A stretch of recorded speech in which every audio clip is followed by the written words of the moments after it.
Okay, thank you. So, thank you very much for the opportunity to come and talk. I think this pairing of values and themes is really useful to try and synthesise across different perspectives.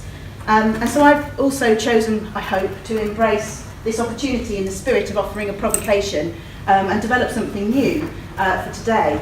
I'm a professorial fellow at the Urban Institute at Sheffield University, and I'm leading a programme of work there that is funded by many different organisations, including the ESRC Urban Transformations and Mr Urban Futures, which is an international organisation committed to sustainable urbanisation and realising just cities.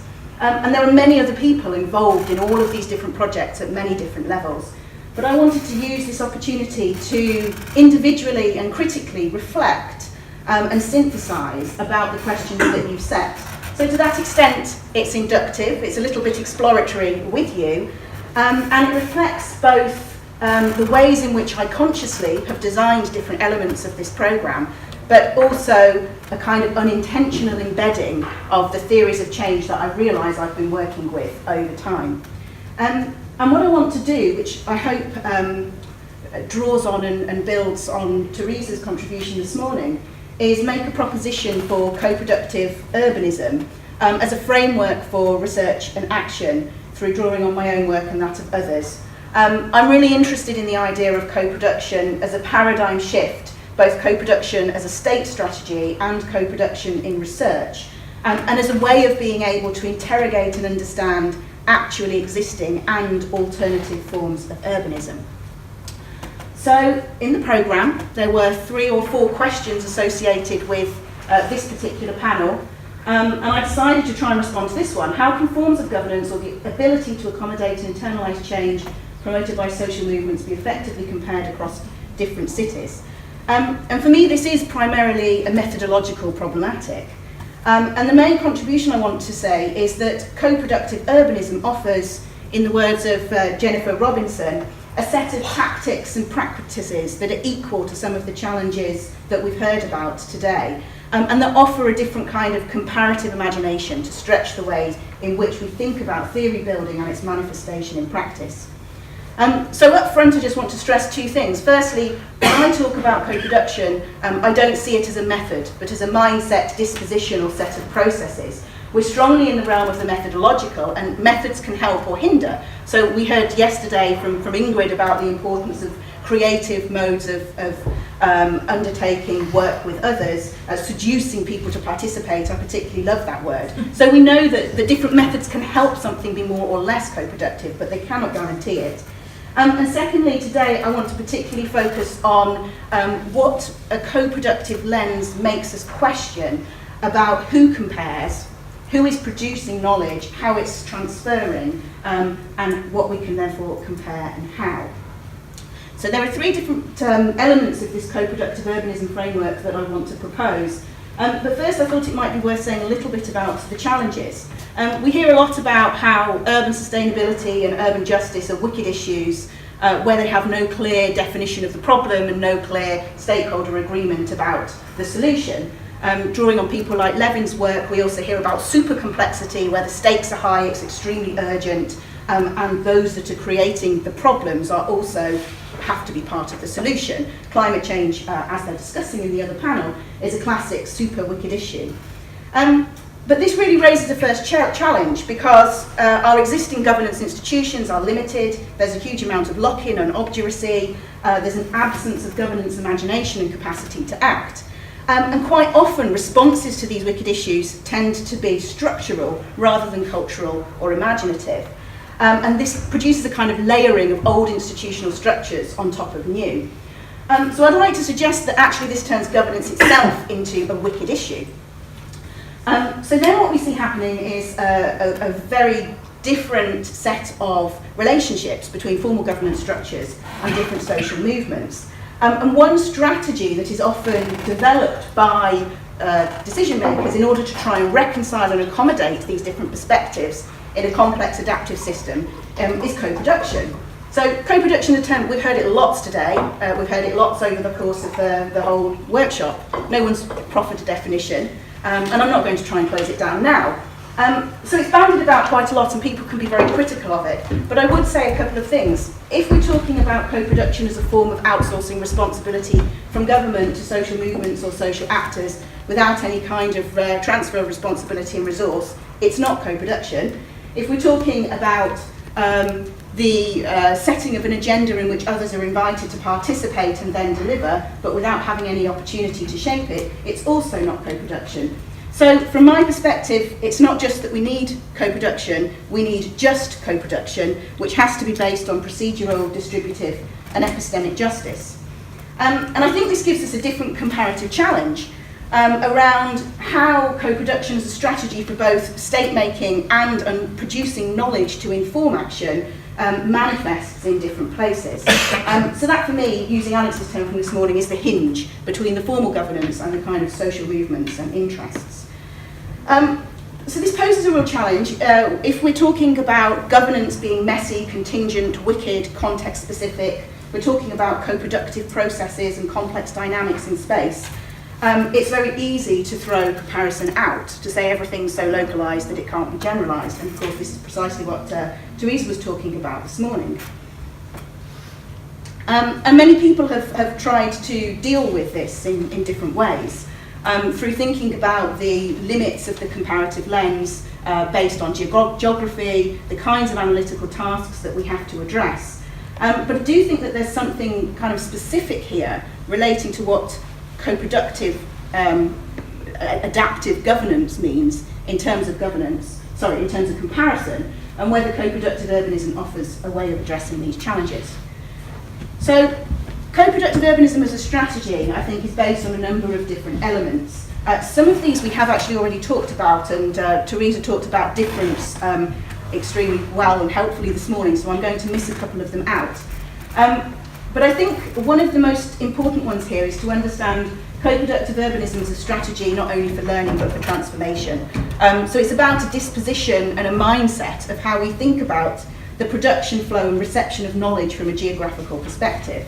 It's a kind of active scholarship that works across different geographical scales and breaks that traditional emphasis on the idea of governance towards a different set of intersectional lenses. By mirroring, what I mean there is that we need different approaches to comparison based on complex adaptive research designs that actually mirror the social worlds that we're trying to understand.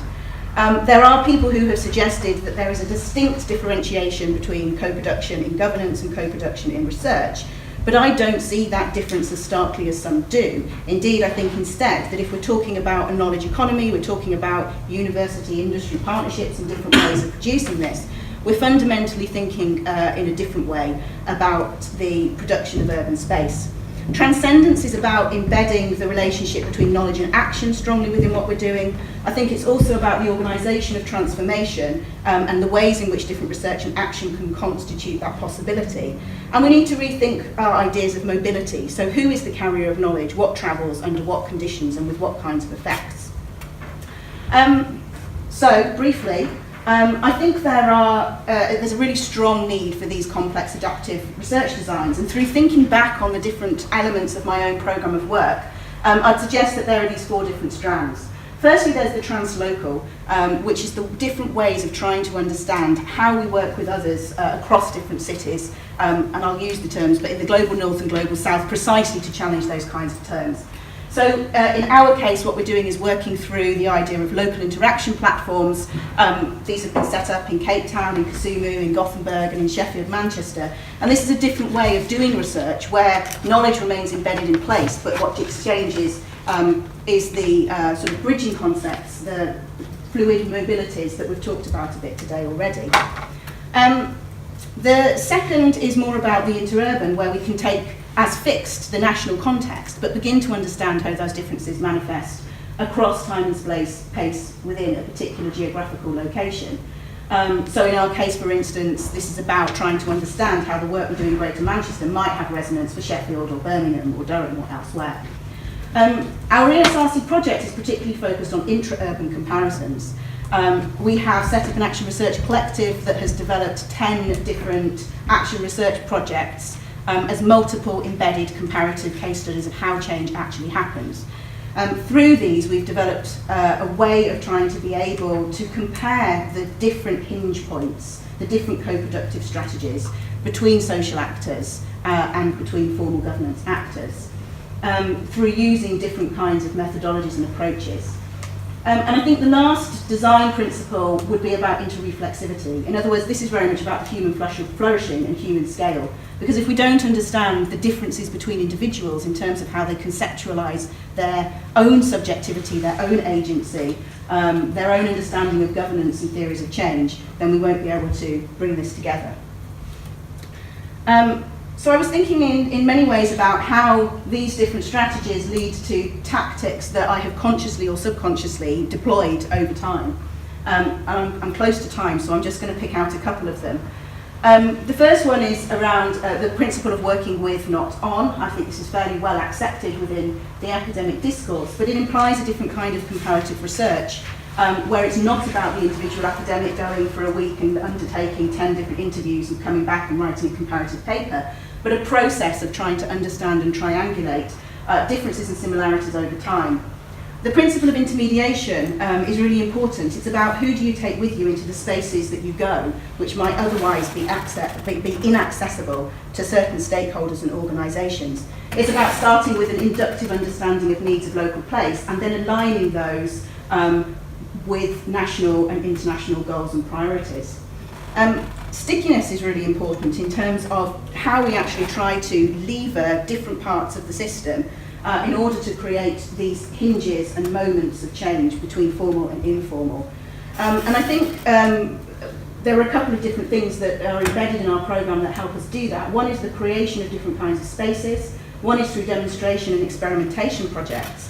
But the other is by trying to take seriously what you leave behind after your forms of comparison. So whether that's the setup of new savings organisations, digital technologies and platforms, or whether it's ideas and concepts that over time get repeated in the different forums in which you move to create this kind of stickiness. And as an example of that, I heard the Mayor of Greater Manchester for the first time a couple of weeks ago use the word co-creation whilst I was on a platform with him, and so I was able to say, let's talk about if you know what that means. So now apparently I have to write their co-production strategy.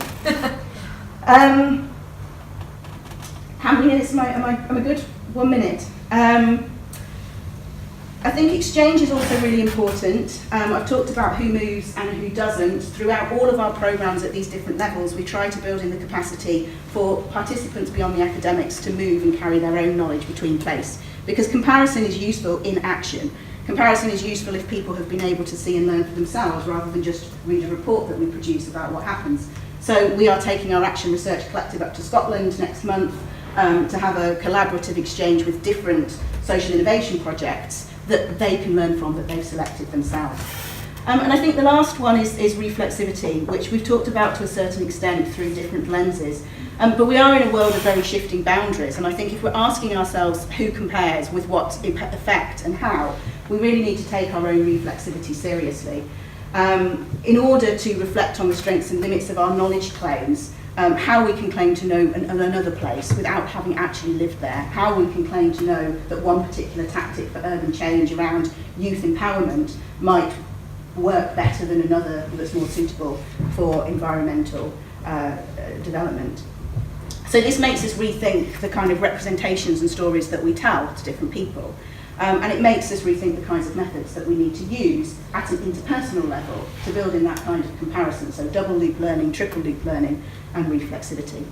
I'm just going to end by flagging, rather than talking about some reflections on this kind of process. Quite often the critique of co-production is based around questions around its quality and questions around the extent to which the transformative impacts are actually achieved. I actually think these are rather cheap shots and quite easily refuted. I think the real issues that we need to deal with are the complexities of ownership and intellectual property when you're thinking about co-productive urbanism in a comparative lens, the ethics of care that underpins trying to do this kind of work, and the unsettling of existing modes of urban scholarship that are therefore applied. So those are my last three propositions. I'll end there and leave them up because I get to sit down.